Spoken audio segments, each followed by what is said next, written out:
Assalamualaikum warahmatullahi wabarakatuh. Selamat datang di channel Nasihat Kehidupan, channel yang selalu setia menemani Anda dengan kisah-kisah dan cerita yang menarik, seperti kisah berikut ini yang berjudul Misteri Panglima Burung dari Suku Dayak.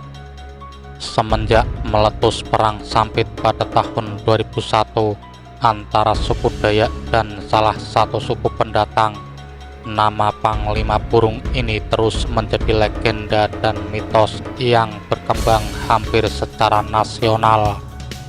Ada yang berkata Panglima Burung adalah wanita, ada juga yang berkata Panglima Burung ini dari Kalimantan Barat, ada juga yang berkata Panglima Burung adalah roh dari nenek moyang. Kali ini saya akan mencoba menyajikan perspektif mengenai sosok Panglima di dalam budaya Dayak, dan benarkah Panglima Burung itu ada. Panglima dalam budaya Dayak. Sejatinya budaya Dayak tidak mengenal istilah Panglima. Gelar-gelar seperti Panglima, Patih, Temanggung, Dambung, Singa, Ngapi, dan sebagainya adalah pengaruh dari kebudayaan Melayu dan Jawa yang memasuki Pulau Kalimantan. Pada zaman dahulu, seseorang disegani ketika ia bisa melindungi kampungnya dari serangan musuh dan memimpin kampungnya.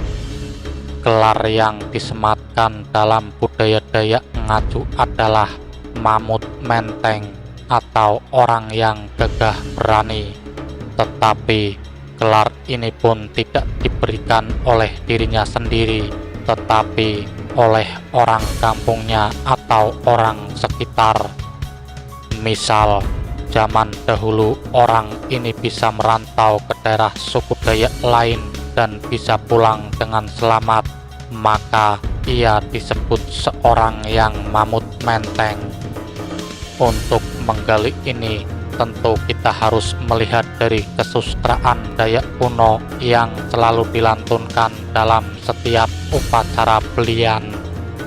Salah satu yang umum ialah cerita peperangan yang kolosal di Kalimantan Tengah adalah peperangan di Pulau Sekupang atau Kuta Batagu, yang saat itu menghadapi kurang lebih 10.000 pasukan dari Filipina.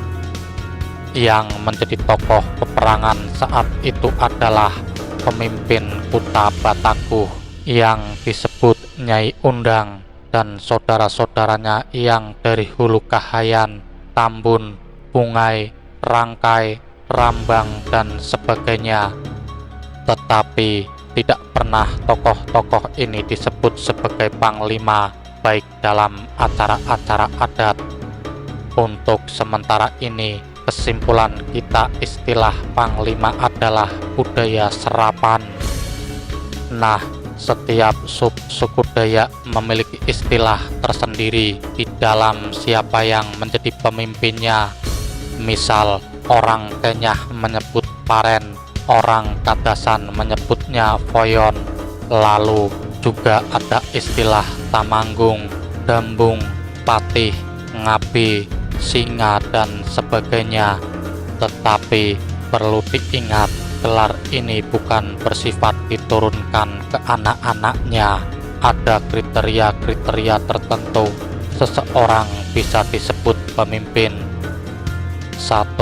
Menteng Oreh Mamut Mameh, yang artinya orang yang berani dan punya jiwa kesatria, berani bertanggung jawab atas perbuatannya, juga atas keselamatan orang-orang di kampungnya.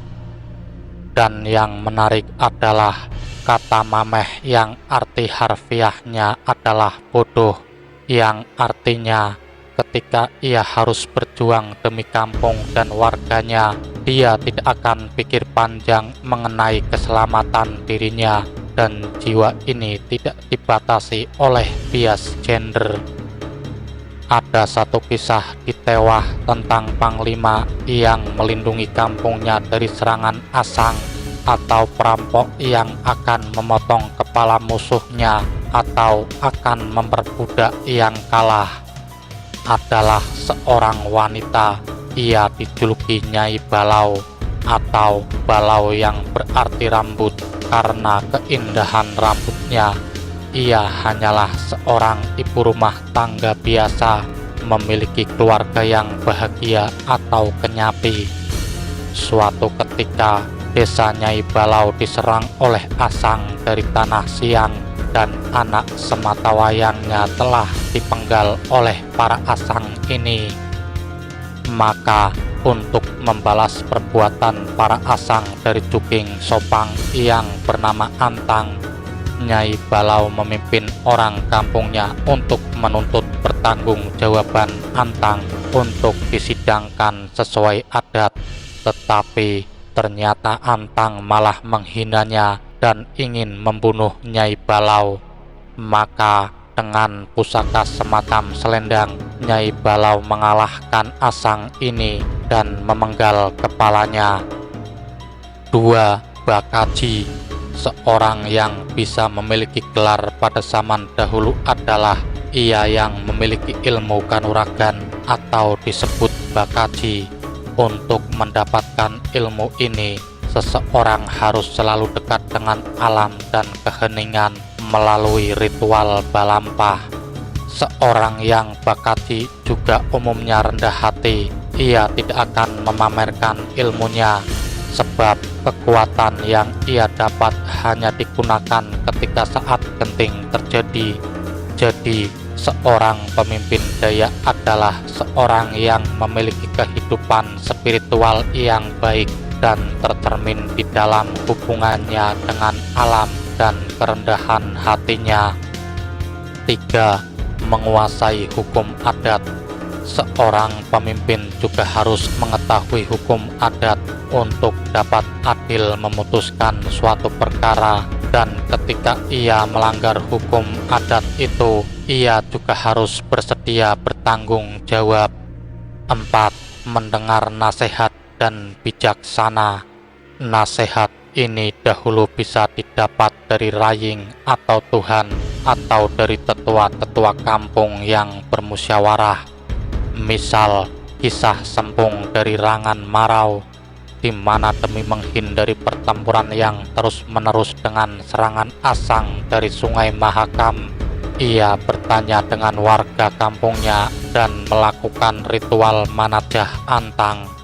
Saat itu mereka sepakat untuk segera hijrah dari kampung Rangan Marau ke arah Sungai Kahayan, bukan karena Sempung takut, tetapi ini pilihan bijak jika harus terus-menerus berperang dan mengorbankan banyak warga kampungnya.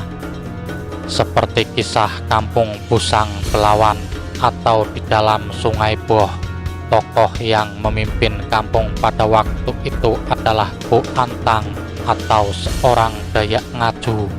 Saat itu sering terjadi peperangan dengan Dayak Kayan yang merupakan Dayak besar di Sungai Mahakam. Maka untuk menghindari peperangan dan serangan terus-menerus di desanya, maka ia mengadakan sesuatu fakta atau perjanjian damai dengan suku Kayan Kenyah, di mana mau tidak mau ia harus mengorbankan 3 orang penduduknya. Dikorbankan sebagai lapik janji atau tanda janji.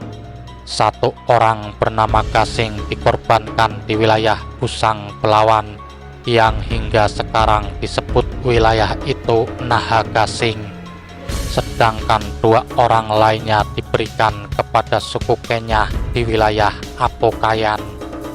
Perjanjian ini dibuat pada waktu Bobangjuk memimpin kampung Ujuh Bilang.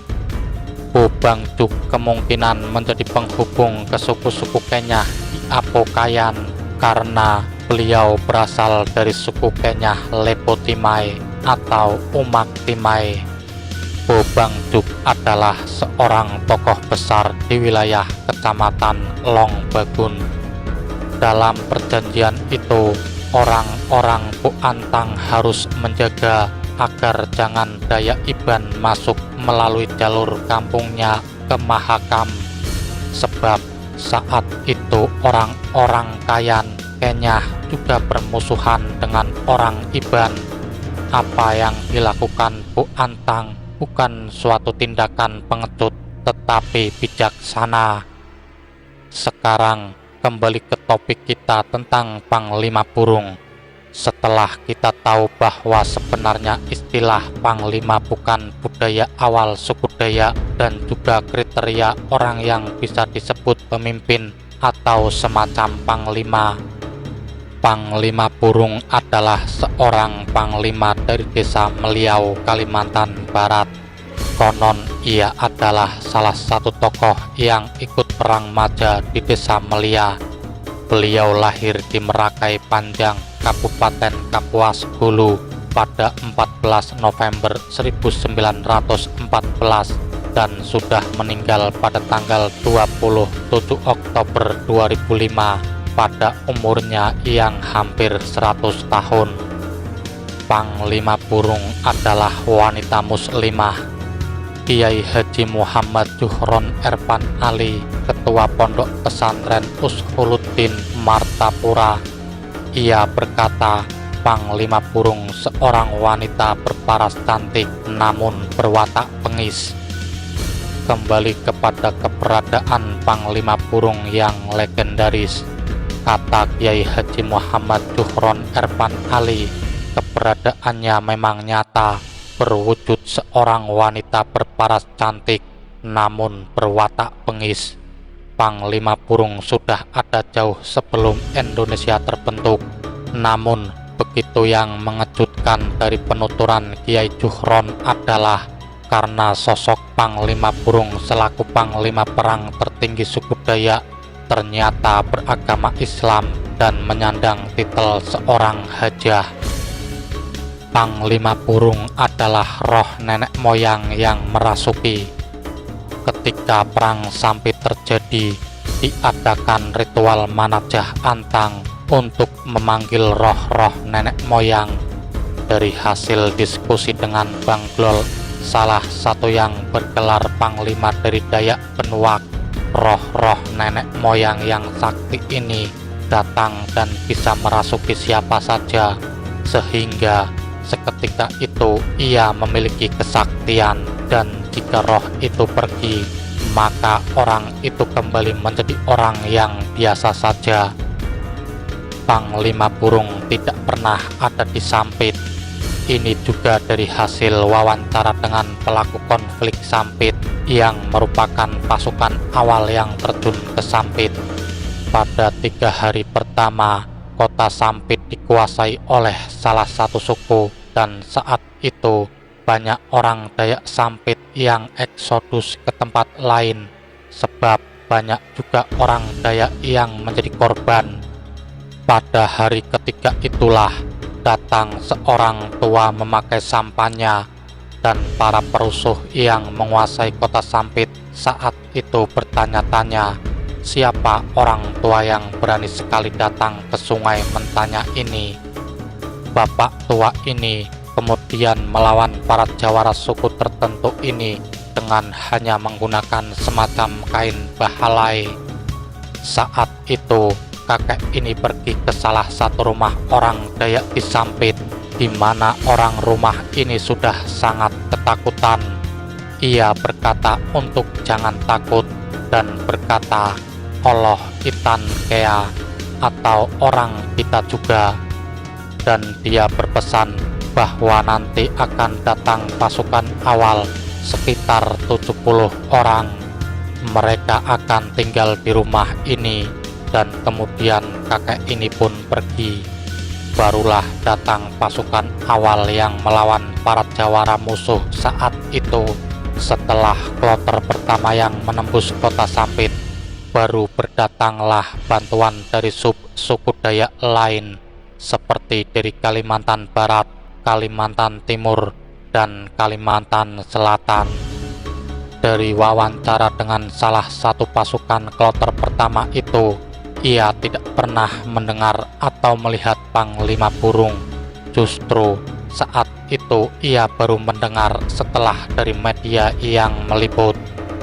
Dari beberapa versi di atas, kita sama-sama tidak tahu kevalidannya, tinggal kita yang memilih untuk meyakini yang mana atau sama sekali tidak meyakini kisah-kisah itu. Tetapi yang pasti kita tahu seseorang yang bisa disebut panglima itu bagaimana, bukan orang yang sembarangan atau kebetulan saja memiliki banyak tato dan terlihat menyeramkan.